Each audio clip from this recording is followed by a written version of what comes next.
이 시간 우리 한 절씩 교도하겠습니다. 마태복음 5장 1절. 예수께서 무리를 보시고 산에 올라가 앉으시니 제자들이 나아온지라. 입을 열어 가르쳐 이르시되 심령이 가난한 자는 복이 있나니 천국이 그들의 것이며 애통하는 자는 복이 있나니 그들이 위로를 받을 것이며 온유한 자는 복이 있나니 그들이 땅을 기업으로 받을 것이며 의에 줄이고 목마른 자는 복이 있나니 그들이 배부를 것이며 긍휼히 여기는 자는 복이 있나니 그들이 긍휼히 여김을 받을 것이며 마음이 청결한 자는 복이 있나니 그들이 하나님을 볼 것이며 화평하게 하는 자는 복이 있나니 그들이 하나님의 아들이라 일컬음을 받을 것이며 의를 위하여 박해를 받는 자는 복이 있나니 천국이 그들의 것임이라. 아멘. 오늘 말씀의 제목은 두 번째 복 4절에 있는 애통하는 자는 복이 있나니라는 주제로 말씀을 나누기를 원합니다. 여러분들이 잘 알고 있는 팔복의 이 말씀을 우선 그 당시 1세기에 유대인들은 어떻게 받았는지 우리가 살펴보고 또 이 말씀이 오늘의 팔복이 되기를 원하는 마음에서 지금 팔복을 말씀을 전하고 있습니다. 특별히 이 팔복의 배경은 유대 3대 절기, 유월절, 오순절, 초막절 가운데 오순절 날 이렇게 선포된 메시지라는 것을 염두에 두시고 있어야 됩니다. 그래서 유월절 날 주님이 십자가에 죽으시고 또 오순절 날 성령이 임하시게 되잖아요. 그리고 이제 초막절 날 주님이 재림함으로 이 세상이 새하늘과 새 땅으로 끝나는 것이 하나님의 구원의 그런 계획이죠. 이제 그런 가운데 이 오순절 날이 되면 출애굽한 이스라엘 백성이 시내산에서 50일째 이제 십계명을 받게 됩니다. 그리고 그들이 이제 언약 백성이 돼요. 굉장히 중요한 사건이에요. 가나안 땅을 정복하는 것보다도 먼저 하나님과의 올바른 언약 관계를 맺는 것이 중요한 거예요. 그래서 하나님이 우리의 하나님이 되고 우리는 하나님의 백성이 되고 하나님이 우리의 아버지가 되고 우리는 하나님의 자녀가 되고 하나님이 우리의 왕이 되고 우리는 그분의 백성이 되고 하나님이 우리의 목자가 되고 우리는 그분의 양이 되는 이런 정말 이 결혼의 이런 관계를 맺는 것이 무엇보다 중요합니다. 그러면서 언약 백성들에게 이제 십계명이라는 것을 주셔가지고 이 말씀 가운데 살아야 된다. 이제 그날을 기념하는 게 오순절이에요. 그래서 이 유대인들은 24시간을 예배를 드려요. 그래서 3시간씩 8번 나눠가지고 이게 하나님의 말씀을 이렇게 봉독하고 그 말씀을 묵상하고 나누면서 정말 24시간 온전히 오순절을 이제 지켜오고 있습니다. 이제 그런 가운데 가장 이제 구약의 이스라엘 백성들, 오늘날의 이 유대인들도 이 시편 119편을 이제 그 당시에 그 말씀을 이 오순절날 주된 말씀으로 많이 읽고 묵상하곤 합니다. 그래서 119편 유명하잖아요. 그것도 복이 있나니 하면서 하나님의 말씀을 지키는 자가 정말 이 하나님의 은혜를 더듬는다는 그런 메시지로 시작하는 것이 시편 119편 1, 2절이에요. 그래서 이 이스라엘 백성들은 이 오순절만 되면은 그런 말씀을 이제 주로 받는데 오늘 주님이 이제 똑같은 패턴을 하는 거죠. 복이 있나니, 복이 있나니, 복이 있나니 심령이 가난한 자 천국이 저희 것이며 복이 있나니 애통하는 자 그들이 위로를 받을 것이며 하면서 우리 주님이 이런 이 팔복의 메시지를 이제 선포를 하시고 그리고 나서 이제 팔복의 말씀을 설명하는 것이 나머지 말씀들이에요. 그러니까 서로 연결되어 있다는 것을 우리들이 이제 기억해야만 합니다. 이제 그런 가운데 오늘은 두 번째 복 4절에 있는 것처럼 애통하는 자는 복이 있나니 그들이 위로를 받을 것이며 라는 말씀을 오늘 두 번째 복을 우리가 살펴보기를 원합니다. 우리가 사는 이 세상은 너무 많은 아픔이 있죠. 슬픔이 있죠. 애통이 있습니다. 더구나 이렇게 코로나 같은 이 시절에는 곳곳에서 너무나도 많은 그러한 슬픔들이 탄식 소리가 들리는 것을 보게 됩니다. 그래서 그 어느 때보다도 하나님의 위로가 필요한 때가 요즘이에요. 오늘날 우리가 살아가는 시대입니다. 앞으로는 정말 점점 더 우리가 애통할 일이 많은지 몰라요. 그럴 때마다 오늘 이 말씀을 우리들이 기억하고 정말 하나님의 위로를 받는 저와 여러분들 또 우리 이웃들이 되었으면 좋겠습니다. 자, 그런 가운데 이 두 번째 복 역시 첫 번째 복과 연결어가 없어요. 그냥 복이 또다, 복이 또다 이런 식으로 해요. 왜 그러냐? 사람들로 하여금 하나님 말씀에 청종하고 사람들로 하여금 하나님 앞에 서도록 하고자 하는 하나님의 그러한 의도 속에서 우리 예수님이 이렇게 말씀하셨고, 이 형식은 시편 119편에 나와 있는 내용과도 같아요. 자, 근데 예수님이 이 복이 있도다 하면서 사용한 이 복이 헬라어로 쓰여져 있지만, 그리스어로 쓰여 있지만 그 정신은 히브리적인 그런 의도 가운데 복이 있도다 했다는 것을 잊지 말자고 했어요. 우리 헬라 사람들은 오늘날 우리들 세상 사람들이 갖고 있는 복의 개념을 갖고 있었어요. 그 당시에 가장 큰 복을 받은 사람이 누구냐? 세상에서 환경이나 여러 가지 여건에 제약을 받지 않는 사람이 복이 있다라고 그랬어요. 그래서 가장 대표적인 이 존재들이 누구냐면 신들, 뭐 많은 신들이 있잖아요, 그죠? 그 신들, 그리고 뭐냐면 그 당시에 부자들, 그리고 죽은 자들, 이런 사람들은 근심 걱정이 없기 때문에, 슬픔이 없기 때문에 복이 있다라고 생각했어요. 오늘날도 뭔가 이렇게 얻으면, 물질적인 것을 받으면 우리가 행복하다고 생각하면서 다 살아가잖아요, 그죠? 우리도 과거에 그렇게 다 살았던 그런 사람들 아니겠어요? 근데 히브리에서 말하는 이 복은 물질적인 게 아니에요. 구약 성경에서 누누이 강조하고, 물론 신약에도 그렇습니다만 계속 강조하면서 말하는 그 복은 하나님이 함께하는 것을 복으로 알았어요. 하나님이 함께하시는, 그러니까 하나님이 함께한 그 상태, 그걸 갖다가 복으로 해석을 했어요. 그래서 다윗도 골리앗을 물리친 다음에 하나님이 나와 함께하시는 그 복을 주셔서 내가 이렇게 골리앗을 물리치게 하시니 감사합니다 하면서 찬양을 하거든요. 그래서 복 있는 자가 누구인지를 히브리인들은 다 알아요. 그래서 여기 복이 있도다 했을 때 우리 같이 물질적인 복을 생각 안 해요. 히브리인들은 예수님 복이 있도다 했을 때 성경에서 말하는 하나님이 함께하는 그 복을 생각한다는 것을 항상 염두에 두셔야 돼요. 그리고 이 본문이 복이 있도다, 심령이 가난한 자 천국이 저희 것이며 이렇게 돼 있어요. 복이 또 제일 앞에 나와요.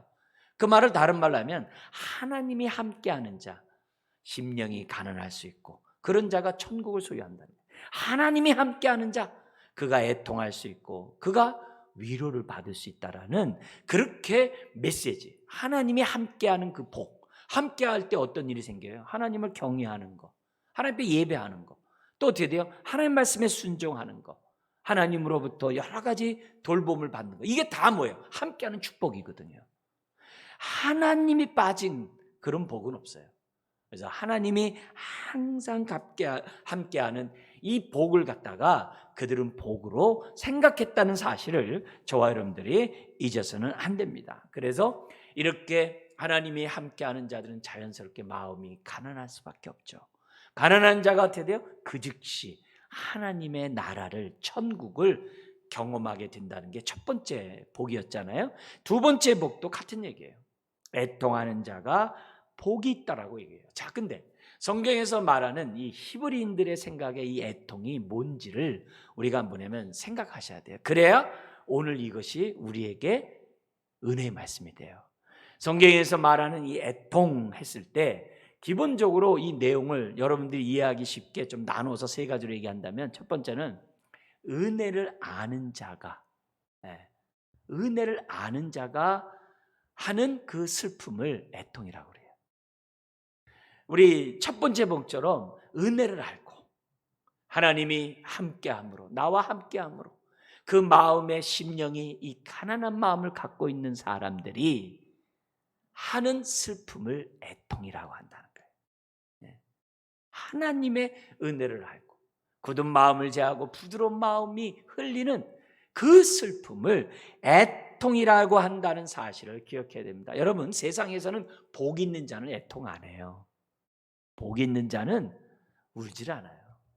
세상에서 많은 복을 받았다는 사람들은 슬픔이 없다라고 생각을 해요. 그러나 역설적으로 성경은 정말 하늘의 복을 받은 사람들은 애통한다라고 말씀하고 있는 거예요. 여러분, 첫 번째 복을 알기까지는 두 번째 애통하는 자가 복이 있다는 게 마음에 와닿질 않아요. 근데 심령이 가난함으로 천국이 하나님이 내 안에 임한 것을 경험한 사람은 애통하는 자가 복이 있다라고 했을 때 끄떡해요. 그리고 신앙생활하면서 경험적으로 맞다 그래요.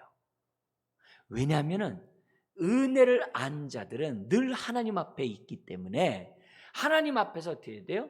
이 애통하는 삶이 자연스럽게 나타나요. 한 예로 은혜를 알면 알수록 죄가 드러나요. 은혜를 알면 알수록 나의 죄악된 모습이 보여요. 예전에 은혜를 알기 전에는요, 나 괜찮은 사람이에요. 나 법 없이 없어 살아요.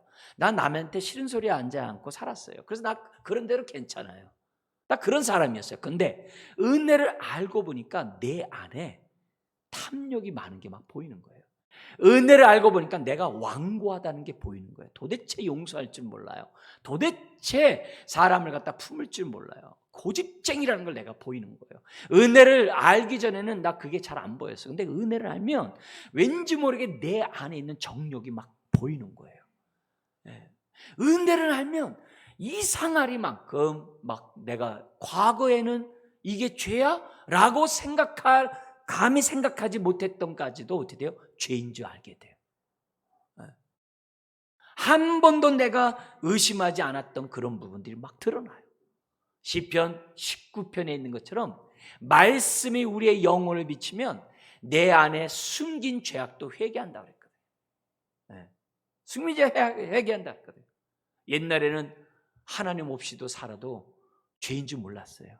옛날에는요, 말씀에 순종하지 않는 것이, 말씀에 따라 살지 않는 것이 죄인 줄 몰랐어요. 근데 은혜를 알고부터는 하나님 말씀대로 살지 않는 것이 죄라는 것이 느껴지는 거예요. 그래서 하나님 앞에 우는 거예요. 네. 우는 거예요. 하나님 앞에 내가 나의 잘못에 대해서 회개하는 거예요. 그래서 교회에 와서 하나님 앞에 머리를 숙여 기도할 때, 예배드리러 와서 기도할 때 제일 먼저 뭐부터 해요? 회개부터 하거든요. 왜 그래요? 은혜를 알기 때문에 회개를 한다는 거예요.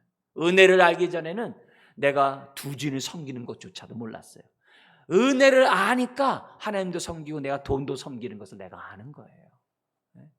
그러니까 그런 나의 죄 문제에 대해서 용서해달라고 하나님 앞에 탄식하면서 우는 것이 바로 애통인 거예요. 은혜를 알기 전에는 하나님이 나와 예수 그리스도를 믿고 하나님이 나와 함께 한다는 것을 머리로 알고 있으면서도 은혜를 제대로 알지 못했을 때는 어떻게 돼요? 내가 어떻게 돼요? 하나님 막 시험해요. 하나님 어디 계세요? 하나님 왜 내 기도 안 들어주세요? 하나님이 살아계시다면 나 이 기도 들어주세요 하면서 계속 하나님 앞에 시험해요. 하나님 안 계시네요.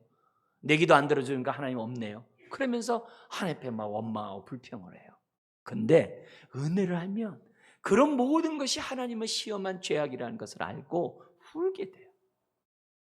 그래서 이 애통은 은혜를 아는 자가 울부짖는 애통이 첫 번째라는 거예요. 성경에서. 두 번째는 이 애통이 어떤 애통이냐면은 하나님만이 나의 위로가 된다는 것을 알고 우는 것이 애통이에요.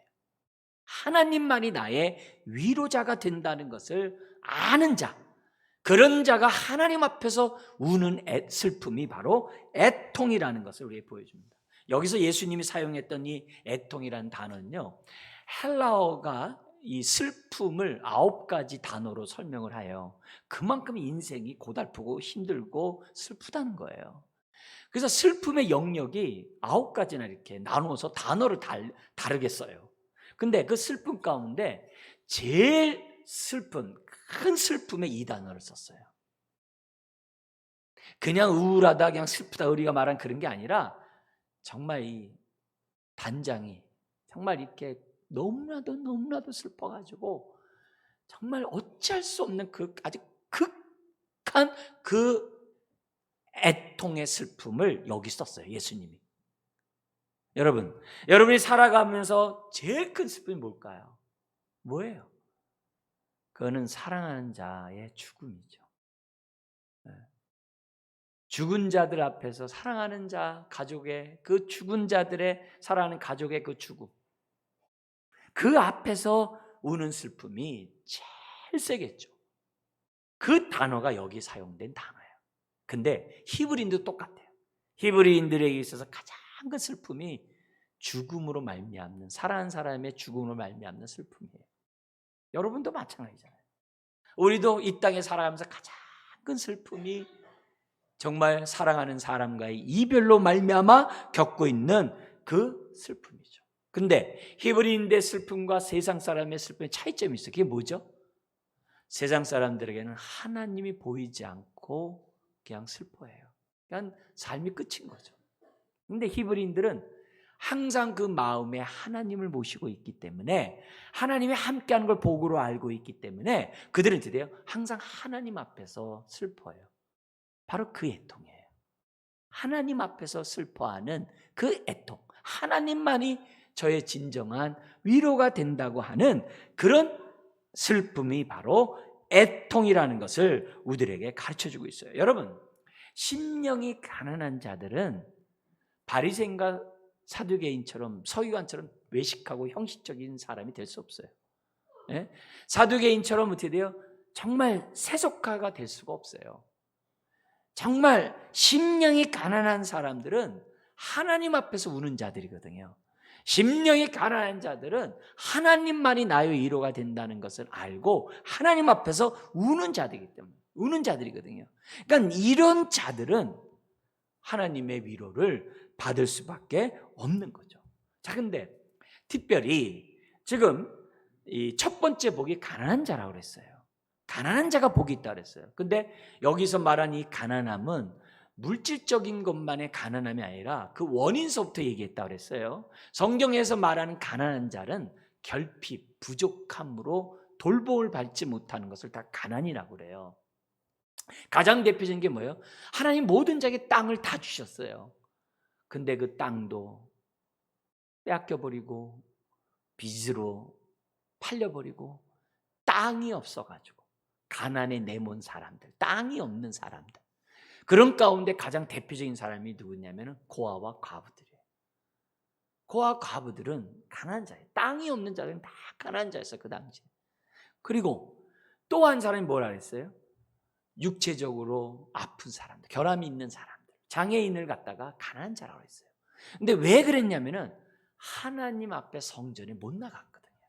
그래서 예수님이 의도적으로 가난한 자를 고치면서 누굴 고쳐요? 병든 자를 고치는 거예요. 그래서 성전 미문에 앉아 있는 자가 고침받자마자 제일 먼저 간 곳이 어디예요? 성전으로 뛰어간 거예요. 그걸 우리들 기억해야 돼요. 그래서 하나님이 가난한 자를 위해서 복음을 전파하기 위해서, 아름다운 소식을 전하기 위해서 오셨다라고 말씀하셨거든요. 그게 희년이고 50년마다 자유케 되는 희년이고 하나님 나라의 메시지거든요. 그래서 성경에서는 뭐냐면은 이 가난한 자와 이 두 번째 복도 연결되어 있어요. 특별히 그런 가난한 자들이 울을 때는, 그런 가난한 자들이 장례를 치를 때는요, 위로하는 자들이 잘 없었어요. 가끔 우리 성도들 장례를 치를 때 보면은 가족에 없는 장례들이 간혹 있어요. 오는 사람이 없이 그냥 장례를 치르는 가정들이 있어요. 그래도 성도님들이 같이 이렇게 가지고 막 그러면 또 위로도 되고 힘도 되는데, 찾아오는 사람 없이 장례를 치는 사람도 있고, 어떤 분은 빈소도 차리지 않고 장례를 치는 분들도 우리 성도들이 있었어요. 그러니까 그런 모습에서 정말 위로를 받고 싶은데 위로를 해주지 않을 때, 바로 하나님만이 나의 위로자인 것을 알고 그런 상황에서 애통할 때 하나님이 그에게 뭐가 되겠다는 거예요? 위로자가 되어주겠다는 것이 두 번째 복이에요. 유대인들, 이 히브리인들의 그 장래의 그 애통이 네 개의 그 단계가 있어요.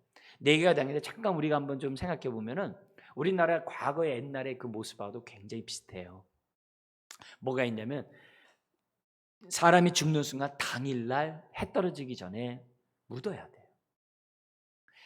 그래서 그건 이제 기후적인 것도 있어요. 왜냐하면 너무 더운 지역이기 때문에. 그리고 그 얼굴을 하나님 앞에 보이지 않는다는 생각 속에 그날 묻어야 돼요.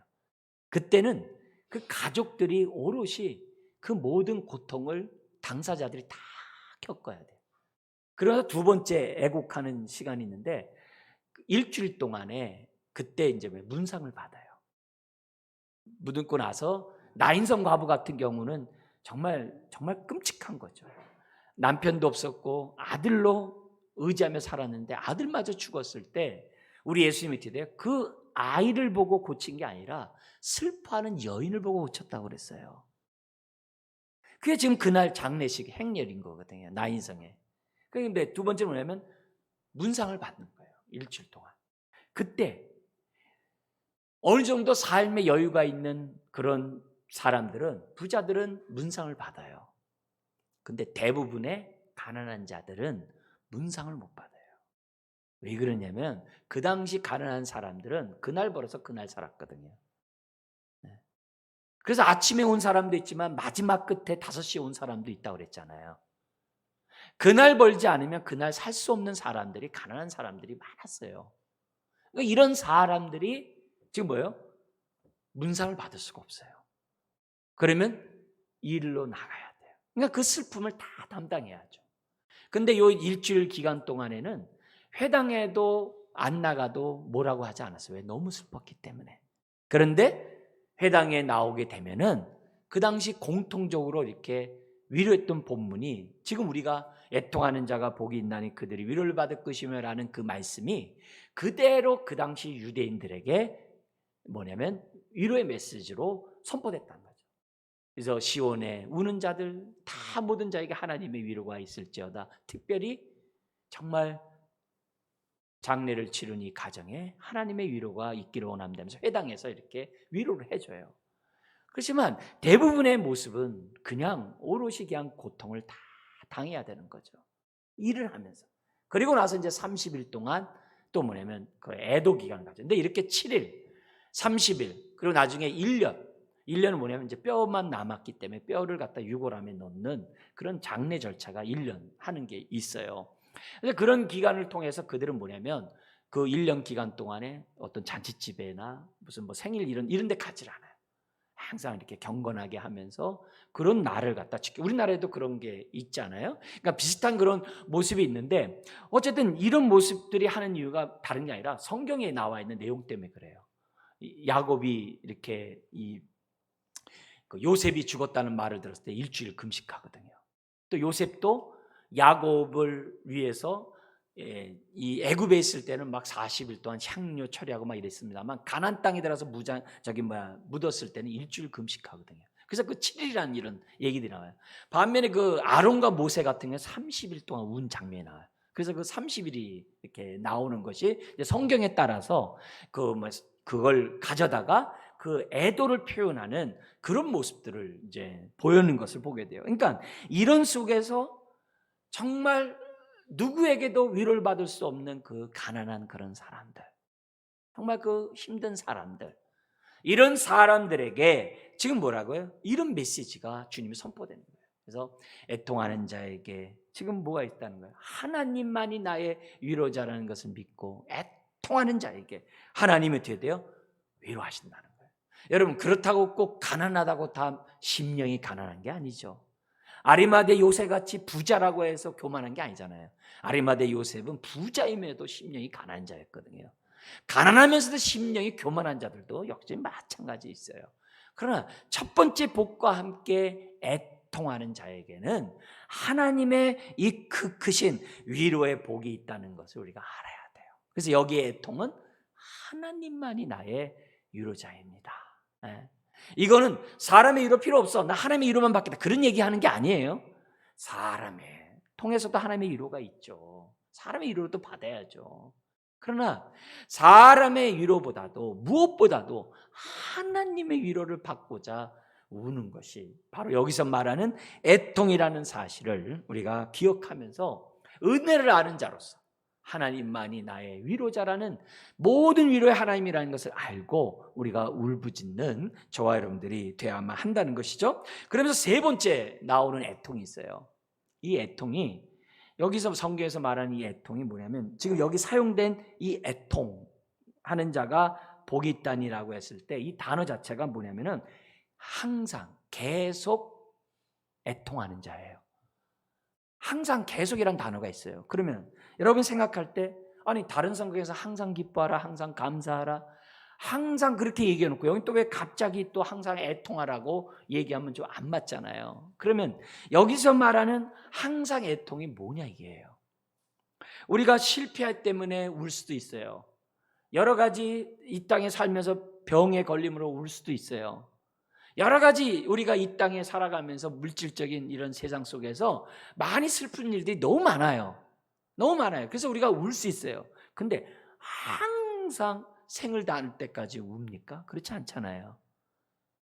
그래서 여기서 말하는 이 애통의 그 의미 속에는 뭐가 들어가 있냐면은 영적인 것이 포함되어 있는 애통이에요. 그러니까 영적인 의미에서 애통이 뭐가 있겠어요? 그럼 뭐가 제일 다른 게 아니죠. 우리가 뭐냐면 내가 정말 하나님의 죄사함을 받고 하나님의 자녀가 되고 새 언약 백성이 되어 정말 하나님이 나를 성전 삼고 내 안에 계심에도 불구하고 자꾸 옛생활로 가는 거예요. 자꾸 말씀대로 안 사는 거예요. 자꾸 뭐냐면 세상 물질을 향해서 세상 영광을 향해서 자꾸 가는 거예요. 그런 모습을 내가 보면서 뭐예요? 우는 거예요. 마음은 원이로되 육신이 참으로 연약하여 내가 죄악된 길을 가고 있구나. 하나님 앞에 결단도 하고 다짐하는데 자꾸 넘어지면서 자꾸 죄 앞에 속수무책으로 내가 잠시 죄악의 낙에 향취되어 살아가는 내 모습 보고서 뭐예요? 우는 거예요. 바로 그게 항상 애통함의 영적인 의미예요. 우리 예수님께서 지금 말씀하시는 것들이 그거예요. 죄와 필리까지 싸우라 하는데 그러고 싶지가 않아요. 하나님의 은혜도 받고 잠시 죄악의 낙도 누리고 싶어요. 그래서 그냥 혼합적으로 그냥 살아가는 내 모습 보면서 내가 우는 거예요. 이 모습이 로마서 7장에 아주 바울을 통해 잘 나타나요. 거기 7장 9절에 보면 바울이 이런 얘기를 해요. 전에 내가 율법을 깨닫지 못할 때에는 내가 살아있었다. 그런데 하나님의 말씀을 깨닫고 나니까 죄는 살아나고 나는 죽었도다. 그 말이에요. 그래가지고 뭐라고 얘기하냐면은 마음은 원이로인데 어떻게 돼요? 마음은 정말 선을 원하지만 실제로는 뭐예요? 내가 악을 행하는도다. 그래서 바울이 그래요. 오라 공고한자로다. 그러죠? 오라 나는 곤고한 사람이라. 누가 나를 이 사망의 몸에서 해방하랴 하면서 바울이 탄식하는 그런 구절이 있어요. 바로 그 애통이에요. 이런 애통은 저와 여러분들이 어떻게 돼요? 천국을 경험했어도 우리에게 나타나는 애통인 거예요. 신기하리만큼 이 애통을 하면서 나타나는 이런 모습이 너무나도 자연스럽게 예전에는 애통하는 자 복이 있다라고 했을 때 은혜를 모를 때는 잘 몰라요. 근데 은혜를 알면 고개를 끄덕이고 아멘 하게 돼요. 왜냐하면 이렇게 애통을 할 때 하나님의 위로가 있다는 것을 누구보다도 자기가 경험하고 있거든요. 그런 의미에서 여기에 나와 있는 이 애통은 하나님 뜻대로 살아가지 못한 죄악된 나의 옛사람에 따라 살아가는 내 모습 보고 하는 우는 그 애통이라는 거죠. 근데 이 애통은 나한테만 우는 게 아니에요. 다른 사람이 하나님의 뜻 가운데 살지 않고 하나님의 언약의 축복 가운데 살아가지 않고 있는 그 모습을 보면서 우는 것도 이 단어를 써요. 가장 이 대표적인 것이 뭐가 어디 나오냐면 바울이 고린도 교회를 향해 쓴 그 편지에 나와요. 고린도 교회는 바울이 개척하고 세웠는데요. 이들이 정말 이렇게 믿음 가운데 온전히 살아가지를 못하는 거예요. 바울이 다른 지역에 교회 개척하게 떠났는데 들려오는 소식을 보면은 그들이 다시 옛사람으로 돌아가고 그들이 은혜 받았다고 하면서 자기 자랑이나 하고 자기가 말씀 안다고 해서 남을 비판이나 하고 교회 안에서 막 파당이나 짓고 막 그런 식으로 막 살아가고 있다는 얘기를 듣는 거예요. 심지어는 음행을 하질 않나 하는 행동들이 죄악된 모습에서 떠나질 않나 떠나지 않고 있질 않나 막 이런 모습이 있는 거예요. 그래서 바울이 계속 편지를 쓰면서 막 그들의 책망도 하고 막 그래요. 심지어는 바울의 사도직까지도 막 의심하는 이런 자들이 고린도 교회에 있는 거예요. 그러니까 그런 자들에게 너무나도 마음 아파하는 마음으로 기도하고 편지를 쓴 것이, 그게 뭐냐면 고린도 후서예요. 그 가운데 한 구절을 읽어드리면 이거예요. 뭐냐면은, 또 내가 다시 갈 때, 이제 이 고린도 교회를 갈 때, 내 하나님이 나를 너희 앞에서 낮추실까 두렵다는 거예요. 여기 낮춘다는 얘기는 뭐냐면은 부끄러움을 당한다는 거예요. 좌절한다는 단어예요. 너희를 보고 내가 헛수고했구나. 너희를 보고 내가 그동안에 목회했던 것이 다 물거품이 됐구나. 너희를 보고 하면서 자기가 어떻게 돼요? 정말 고개를 들지 못할 그렇게 될까 봐 두렵다는 거예요. 뭐냐면 죄에서 떠나지 않고 계속 교만한 가운데 있으면 그럴 거 아니겠어요? 그러면 또 내게, 또 내가 전에 죄를 지은 여러 사람의 그 행한 바 더러움과 음란함과 호색함을 회개하지 아니함 때문에 슬퍼할까 두려워하노라. 이때 이 슬퍼가 여기 나오는 애통이라는 단어와 똑같은 단어예요. 바울은 정말 사랑하는 사람이 죽는 것 같던 그 슬픔을 사람들이 죄악 가운데 살아가는 모습을 보면서 느끼고 있는 거예요. 왜요? 은혜를 아는 자니까. 바울이 이런 고통을 얘기하고 있는 거예요. 여러분, 정말 이 애통은 은혜를 알고 정말 하나님이 함께하는 자가 정말 이렇게 할 수 있는 것이 애통이라는 것을 우리들에게 지금 가르쳐주고 있어요. 예수님이 십자가를 지고 갈 때 더 이상 짊어지고 가지 못할 때 구레네 시몬이라는 사람이 대신 십자가를 짊어져요. 근데 주님을 따르는 많은 무리 가운데 여인들이 있었는데 그들이 막 큰 소리로 울며 주님을 따라가는 거예요. 너무 막 우는 거예요. 그러니까 예수님이 뒤를 돌아보시고 멈추셔서 말씀을 하십니다. 뭐냐면 나를 위해 울지 말고 너와 내 자녀를 위하여 울라라고 말씀하셨어요. 바로 그 울음이 이 울음이에요. 그러니까 오늘 우리들이 신앙생활하면서 이 똑같은 말씀이 누가복음에, 이 팔복에 있는 이 애통의 말씀이 누가복음에 있는데 뭐라고 되냐면, 지금 줄인 자는 복이 있나니 너희가 배부를 것이며 지금 우는 자는 복이 있나니 너희가 웃을 것이며. 신기하리만큼 하나님의 이런 애통이 있을 때 하나님의 크신 위로가 있다라고 말씀하셨어요. 그래서 여기 말하는 이 애통은 은혜를 할 때, 하나님만이 나의 위로자라는 것을 알 때, 그리고 또 어떻게 돼요?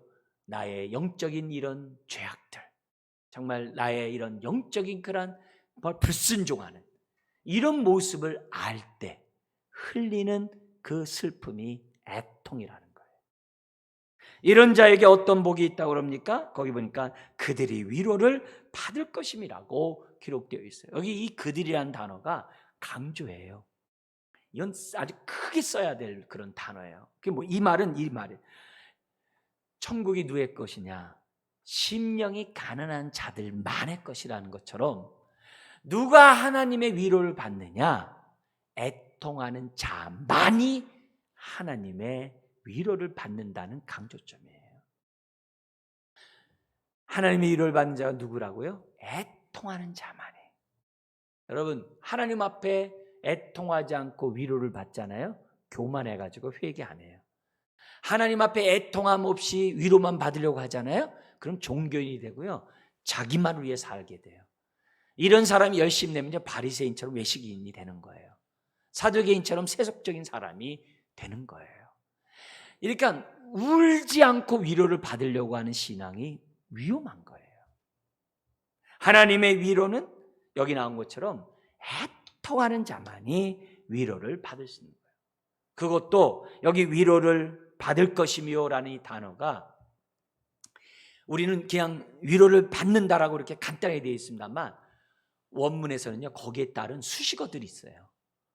지금부터 계속해서 애통할 때마다, 그리고 주님 앞에서 눈물이 씻길 때까지 하나님의 위로가 넘치겠다는, 땅의 위로가 아니라, 세상의 위로가 아니라 하나님의 위로가 넘치겠다라고 하는 단어예요. 그리고 우리 성경은 위로를 받을 것이며 이렇게 짧게 얘기하고 있어요. 여러분, 이 위로는 우는 그 순간서부터 시작해서 또 울 때마다, 그리고 나중에 주님 앞에 설 때 우리의 눈물을 다 씻어주는 거예요. 그런 위로가 여기에 있겠다라고 말씀하고 있는 거예요. 그러니까 우리가 어떻게 돼요? 애통하면서요, 신기하리 많고 마음이 평안해요. 이상하게 울었는데 기뻐요. 이상하게 우는데 감사가 있어요. 참 희한하게 우는데 소망이 생겨요. 울수록 하나님을 더 바라봐요. 더 하나님 앞에 가까이 가요. 이게 하나님의 위로예요. 하나님의 위로를 받은 증거가 바로 이거예요. 여러분, 이걸 우리들이 체험을 해야 돼요. 그게 복 있는 사람이에요. 이 복을 이 험난한 세상 속에서 체험하지 못하면 절망이에요. 그러나 이 복을 이렇게 슬픔이 많은 세상 속에서 우리가 체험하면 우리는 어떻게 돼요? 할렐루야가 되는 거예요. 여러분, 이 복을 지금 누리고 있습니까? 이 복을 언제 누려보셨습니까? 여러분, 오늘 이 자리에 여러분의 위로가 임하기를 주의 이름으로 축원합니다. 하나님 앞에 울기만 하면 하나님이 우리를 위로해 주신다니까요. 우는 순간 하나님이 위로해 주신다라고 말씀하고 있는 거죠. 네? 여러분, 도덕군자들이 예수 믿기가 왜 어렵습니까? 남들보다 의롭고 도덕적 윤리적으로 법 없이 살 수 있는 사람들이 예수 믿기가 왜 어렵습니까? 그 사람들 우는 게 없어요. 오히려 내가 당신네들보다 나는 법 없이 나는 윤리적으로 깨끗하게 살았다고 자기 자랑하고 비판하지 우는 게 없어요. 남을 위해서도 울지를 못해요. 도덕적으로 살지 못하는 사람들에 대해서 울지를 못해요. 왜 바리새인 서기관들이 그렇게 정말 하나님의 그런 회칠한 무덤으로 책망을 왜 받았습니까? 그들에게는 이런 울음이 없는 거예요. 이런 울음이 없는 거예요. 이런 울음이 없으니까 어떻게 돼요? 회칠한 무덤처럼 속은 썩는데 겉만 화려하게 치장하는 거죠. 치장하는 거죠. 여러분, 우리들의 신앙이 정말 하나님 앞에 울지 않으면 소망이 없다는 것을 저와 여러분들이 잊어서는 안 돼요. 근데 놀랍게도 울면 울수록 기뻐요. 평안해요. 감사가 있어요. 더욱더 우리가 하나님을 사랑하고 주 말씀대로 순종하게 된다는 거죠. 그래서 여기에 애통하면요, 옛사람을 벗어버리고 또 옛사람을 십자가에 못 박아버리고 새 사람을 덧입고 하나님을 향하여 살아가는 자들이 흘리는 애통이 바로 이 애통인 거예요. 옛사람을 십자가에 못 박지 않으면서 하나님을 향해 살아간다는 건 그건 거짓이에요. 옛사람을 십자가에 못 박아버리고 하나님을 향하여 살아가는 그런 사람이 슬퍼하는 애통이 바로 이 애통이고, 그런 사람은 새 사람을 덧입을 수가 있는 거예요. 이거는 자기에서뿐만이 아니에요. 내가 하나님의 정말 뜻 가운데 살아야 됨에도 불구하고 뜻대로 살지 않는 내 모습에 대해서만 우는 게 아니라 이 세상의 불의를 보고 이 세상에 정의와 공의가 없음을 보고 우는 것도 똑같은 거예요. 우리 주님이 하늘에 너의 재물을 쌓으라고 얘기를 해요. 그 말이 무슨 말이에요? 가난한 자에게 재물을 쌓으라는 말이거든요. 나누라는 거예요. 그러니까 우리들이 신앙생활하면서 정말 그런 모습들, 불의와 불평을 가운데 있는 이 세상을 보면서 우는 그런 자들에게 하나님의 위로가 있다라고 말씀하고 있어요. 여러분, 세상 사람들은 애통을 싫어합니다. 옛사람 가운데 살아가는 사람들은, 성도들은 우는 거 싫어합니다. 즐거워하는 것을 좋아합니다. 여러분, 진정한 즐거움이 뭘까요? 하나님의 위로가 있는 즐거움이 진정한 즐거움이죠. 하나님의 위로를 모르는 사람이 무슨 즐거움이 알아요? 그건 일시적인 세상적인 즐거움밖에 모르죠. 하나님의 위로가 없는 사람이 어떻게 평강을 누려요? 일시적인 평강이죠. 하나님의 진정한 이 평강은 울 때 하는 거죠. 여러분, 그래서 애통이 없는 신앙은 거짓이에요. 애통이 없는 신앙은 그건 거짓이에요. 그렇다고 반대로 울기만 하고 위로를 못 받는 신앙, 그것도 위험한 거예요. 왜냐하면 우는 곳에 하나님의 위로가 있거든요. 우는 곳에 즐거움이 있거든요. 평안이 있거든요. 똑같이 지금 코로나 이 어려운 상황 속에서 또 우리가 이 땅에 산 슬픔 많은 이 세상 속에 얼마나 많은 고통을 당합니까?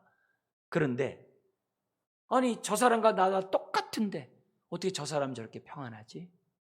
나랑 똑같은 애통이 있는데 저 사람은 어떻게 마음속에 이렇게 담대하고 어떻게 저 사람은 저런 가운데서도 하나님을 섬긴다고 저런 가운데서 신앙생활하지? 참 이상하다. 세상이 알 수도 없고 줄 수가 없는 하나님의 위로가 그 안에 있기 때문에 하는 거죠. 여러분 세상 사람들이 회개의 기쁨을 어떻게 알겠어요? 회개의 기쁨을 어떻게 알아요? 근데 그 기쁨이 있잖아요.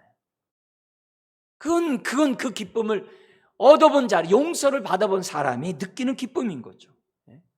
하나님의 뜻대로 자기 십자가를 지고 주님을 따라가는 그것이 얼마나 힘들어요, 세상 사람들이 볼 때. 근데 거기에 기쁨이 있다니까요. 거기에 쉼이 있다고 그랬잖아요. 내 멍에를 메고 나와 함께 가는 자가 쉼이 있다고 그러잖아요. 그걸 어떻게 알아, 세상 사람들.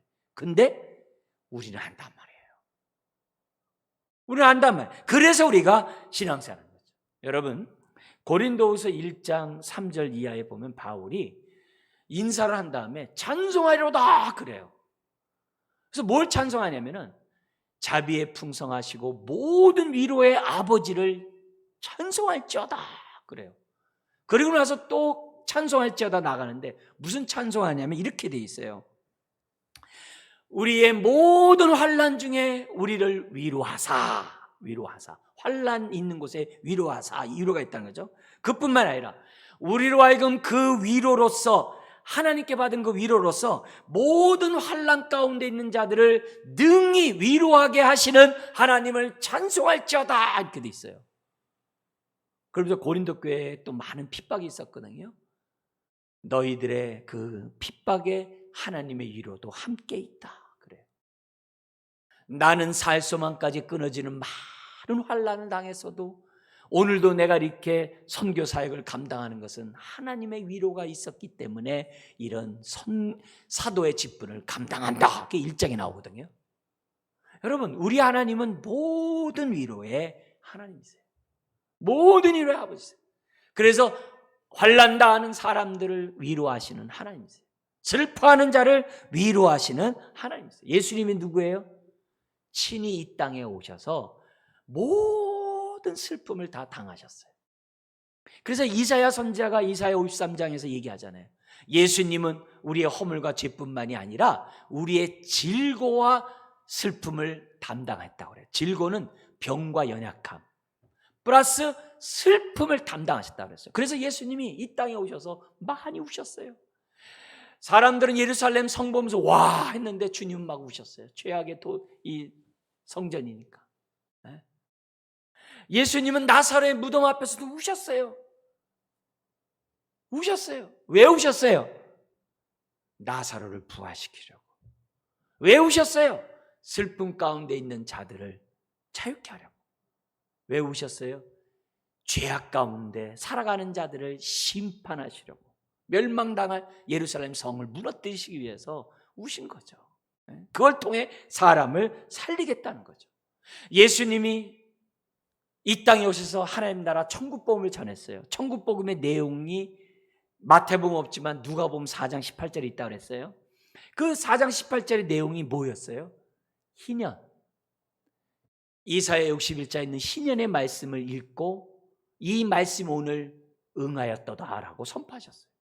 그 희년이 뭐냐면 50년마다 가난한 자들이 다 빚을 탕감받고 빼앗겼던 땅들을 다 다시 찾고 종되었던 자들이 다시 자유인이 되고 모든 것이 원점을 돌아가는 게 50년마다 맞이하는 희년이에요. 그게 하나님 나라예요. 그게 예수 안에 있어서 누리는 복음의 능력이에요. 근데 우리 예수님께서 그 희년의 말씀을 쫙 읽으시면서 이 말씀이 오늘 응하고 내가 이것을 위해 오셨다라고 선포했어요.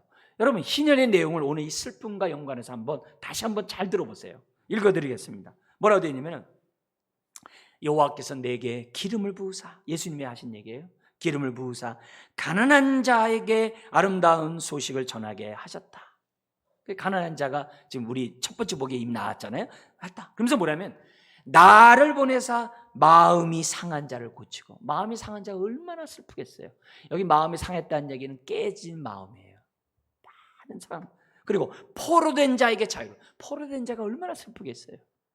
갇힌 자에게 노임을 선포하며, 갇힌 자, 옥에 갇힌 자가 얼마나 슬퍼하겠어요. 이런 자들에게 다 고치고 자유를, 노임을 선포한대. 그러면서 뭐냐면 여호와의 은혜의 해와 우리 하나님의 보복의 날을 선포하여, 예수님이 은혜만 베풀지만 은혜를 방해하고 거절하는 그런 자들 다 심판하겠다는 거예요. 그러면서 뭐라고 그러냐면 모든 슬픈 자를 위로하되, 모든 슬픈 자를 위로하되, 거기 나와 있어요. 뭐라고 되냐면 무릇 시온에서 슬퍼하는 자에게 화관을 주어 그 죄를 대신하며, 슬플 때 죄를 부렸거든요.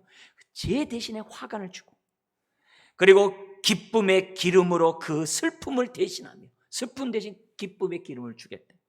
그리고 찬송의 옷으로 그 근심을 대신하고, 이 근심의 슬픔을 대신해서 찬송의 옷을 줘서 그들로 하여금 의의 나무 곧 하나님께서 심으신 그 영광을 나타낼 자라 일컬음을 받게 하려 하심이라. 이 말은 위로받은 자를 통하여 하나님의 위로를 선포하고, 위로받은 자를 통해 다른 사람들을 위로하고, 위로받은 자를 통해 하나님이 살아계심을 보여주는 의의 나무로 선교적 삶을 살아가도록 세워주시겠다라고 예수님 말씀하셨어요. 사랑하는 성도 여러분, 예수님이 우리와 함께 하시고 우리를 성전 삼기 위해서 우리의 죄를 십자가로 깨끗하게 씻으셨어요. 굳은 마음을 제하고 부드러운 마음을 주시고 우리와 함께 임마누엘 하셨어요. 성전 삼으셨어요. 함께 하셨어요. 왜요? 이 복을 누리라고. 오늘 이 애통하는 자가 위로를 받는 이 복이 여러분의 생을 다하는 동안 충만히 임하길 바라고, 여러분을 통해 하나님의 위로가 전달되기를 주의 이름으로 축원합니다. 기도하겠습니다. 하나님 아버지, 오늘 우리들의 삶에 함께 하시고 모든 위로의 아버지가 되시니 감사합니다. 예수님이 십자가에서 우리의 모든 슬픔을 다 짊어지시니 감사합니다. 은혜를 아는 자로 하나님만이 나의 위로자임을 알고 영적으로 애통하는 이런 삶을 살아감으로 하나님의 위로를 온전히 받아 누리고 또한 위로를 나타내는 복의 통로들 되게 하여 주옵소서. 예수님의 이름으로 기도드리옵나이다. 아멘.